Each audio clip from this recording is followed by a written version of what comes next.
Մենք տաղավարում ենք, շարունակում ենք մեր ընթացքը եւ երաժշտական այս ռիթմերը մեզ ստիպեցին մենք էլ մի փոքր շարժվենք ու ակտիվանանք, ի վերջո առավոտյան պետք է արթնացնել եւ մարմինը եւ հոգին։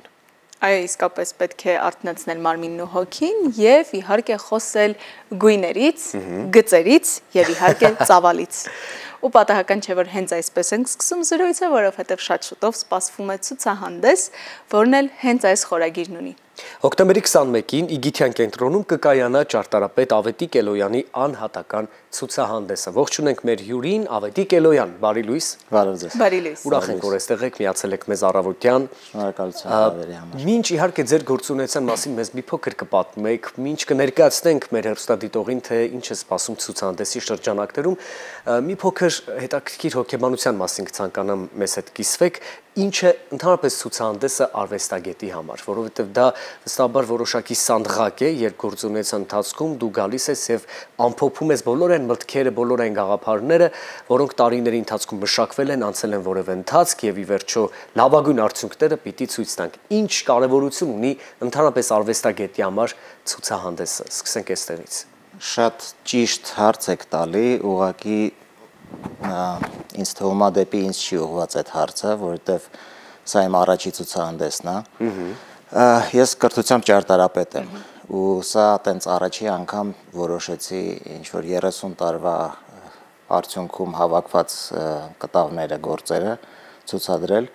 հենց որ ես այդ տեսակետից չեմ կարող մոտենալ հարցին, որովհետև սա լրիվ նոր իրողություն է իմ համար, տենց առաջի անգամ փորձեցի ապրել նկարիչի կյանքից, լինելով իրականում ճարտարապետության բիզնեսի կյանքից, հենց որ մի քիչ բան է, չեմ կարող այդ հարցին պատասխանել։ Այն որ բացարձակապես նոր զգացողություններ են ու նոր ինչ որ ընկալումներ են իրականության, դա միանշանակ, բայց ավել դեռ չեմ կարող ասեմ, այսօրվանից հետո երևի ինչ որ բան կարող է փոխվի։ Խոսենք ճարտարապետության մասին, որովհետև ձեր աշխատանքների աշխարհագրությունը բավականին մեծ է, միայն Հայաստանում չեն այդ կառույցները, Միացյալ Նահանգներում եւ շատ այլ վայրերում կարելի է գտնել ձեր հեղինակած աշխատանքները որպես ճարտարապետ, առհասարակ ինչպես այս մասնագիտությունը ժամանակին ձեզ գրավեց եւ ինչու որոշեցիք մի ողջ կյանք կապել ճարտարապետության հետ։ Բանը նրանում է, որ երբեք ընտրություն չեմ ունեցել ինչ դառնամ, որովհետև ամբողջ Գերդաստանս ճարտարապետներ են, սկսած պապուծս, որ Գևորգ Թամանյանի հետ է ուսուցանել ու իր ընկերներ, մինչև ընդհուպ տղաս, որ Միացյալ Նահանգներում այսօր ճարտարապետ է ու այդ մանկուց ես եղել եմ այդ միջավայրում, մանկուց ապրել եմ, մանկուց տեսել եմ այդ մթնոլորտը, մասնագիտական բոլոր հետաքրքիր մարդկանց ու երբ որ եկավ այդ պահը, որ պետք է արդեն կողմնորոշվեի ինչ եմ անում, ոնց որ այդ հարցը իմ մեջ գոյություն չուներ։ Պարզ էր, որ ես այդ ճանապարհով եմ գնում, նաև մորաքրոջս տղան է ճարտարապետ, եղբայրս է, մի խոսքով, տենց ես չեմ ունեցել ընտրություն, ինչի համար ահավոր գոհ եմ ու շնորհակալ եմ ծնողներիս, որովհետև տենց պարզ էր։ Ու դա հեշտացրել է, ենթադրում եմ, որ հեշտացրել է կյանքը ու չեմ ունեցել այդ փնտրտուքները, թե ինչ պետք է դառնամ։ Իդեմս ձեզ մենք իսկապես ճանաչում ենք ընտանիքների, որտեղ մասնագիտությունը կարծես դառնում է ընտանեկան կամ մի տեսակ այդ տոհմին նույնիսկ բնորոշ, որովհետև այո, բացի ընտանիքի անդամներից նույնիսկ ազգականներն են տիրապետում այդ մասնագիտությանը։ Բայց այս ցուցահանդեսի շրջանակներում դուք ներկայացնելու եք կտավներ։ Ինչպես ոգեշնչվեցիք, ինչ եք նկարել, ինչն է հանդիսանում ձեր մուսան, մի փոքր պատմեք կտավների ստեղծման մասին եւ ուր ենք հասել այսօր ու ինչ ենք ցուցադրելու նաեւ։ Իրականում նենց տրիվիալ պարզա իմ համար, չգիտեմ, մնացածի համար ոնց բոլոր ստեղծագործողների, բայց գույնը քսում եմ կտավին ու այդ առաջի գույնը, առաջի ձեռի շարժումը թելադրում է հետո ինչ է գալի։ Երբեք չկա մտածողություն, երբեք չկա գաղափարախոսություն հետևում։ Ուղղակի այդ պահին ոնց ես զգում, որ ներքն ես զգում, որի հետ կգնա, ինչու ոչ մեկ-մեկ որ գույնից չունես պրծել է, ալարել ես վերցնես ու դրա տեղ ասում ես լավ, արի էս փորձեմ, Նենց որ եթե խոսում ենք նրա մասին, որ ինչ որ շատ լուրջ գաղափարներ կա նկարների մեջ, բացարձակ, պարզապես այստեղ կա հետաքրքիր մի բան, բոլորս գիտենք, որ մեր եթերի շրջանակներում էլ մի անգամ ենք խոսել ենք այս մասին, որ գույները որպես այդպեսին իրենք ենթադրում են որոշակի բնավորություն, որոշակի տրամադրություն։ Այ հետաքրքիր է նախապես օրինակ մտածում եք, որ որևէ պայքար կա հիմա ձեր մեջ, ավելի լավ է հիմա չնկարեմ, որովհետև գուցե կտավը լինի մի փոքր պայքարող կամ մի փոքր մռայլ, սպասում եք որևէ ոգեշնչման տրամադրության, որ լինեք շատ երջանիկ, լինեք շատ ուրախ, նոր այդ պահերին սկսեք ստեղծագործել, թե նման երևույթներ բնականաբար կա տրամադրություն, որի պահին ես սկսում մտածել ստեղծագործելու մասին, երևի թե ավելի դժվար հատվածներում կյանքի, բայց չի ասել, որ ուրախ ես այդ պահին, դա ինչ որ ուրիշ տրամադրություն է, որ տենց շատ հստակ զգում ես, որ ունես ցանկություն ստեղծագործել, ինչ որ բան անել։ Ու դա անպայման չի ներկլնի կտավը լինի, օրինակ հենց այս որ ցույց են տալիս, ինքը տենց ծավալական նյութերից հավաքած է, դա անպայման չի որ ներկու գույնը լինի, դա ստեղծագործական ամբողջ process-ն է, որ ինչից ասես կարող է այդ պահին լինի։ Նաև կոլաժներ ստեղծվում։ Կոլաժներ ինչ մտքովդ անցնի։ Ճարտարապետի մասնագիտությունը կրող մարդու համար, որտեղ թվերն են, գիծն են, ինչքան էլ հետաքրքիր լուծումներով լինի, միևնույն է շատ հստակ է ամեն բան։ Ինչպես եկավ գույները օգնելու եւ արդյոք այս դեպքում երկու մասնագիտությունները մեկը մեկին չեն խանգարում, այլ հակառակը օգնում են։ Պետք է ասեմ, որ ճարտարապետական կրթությունը առնվազն Հայաստանում այն դպրոցը, որ ես եմ անցել, դա մանկուց տրվում է, ուսուցանվում է, դա կրթության մի մաս է։ Միացյալ Նահանգներում տենց չի, այնտեղ ավելի տեխնիկական է, բայց այդտեղ մենք անցել ենք ընթացքում ուսուցման գծանկար, ջրաներկ, այսինքն դա ամեն ինչը գրեթե մասնագիտական, ոչ իհարկե նկարիչների մակարդակի, բայց գրեթե մասնագիտական, դու եթե ուզում ես ցանկություն ունես, դու դա կլանում ես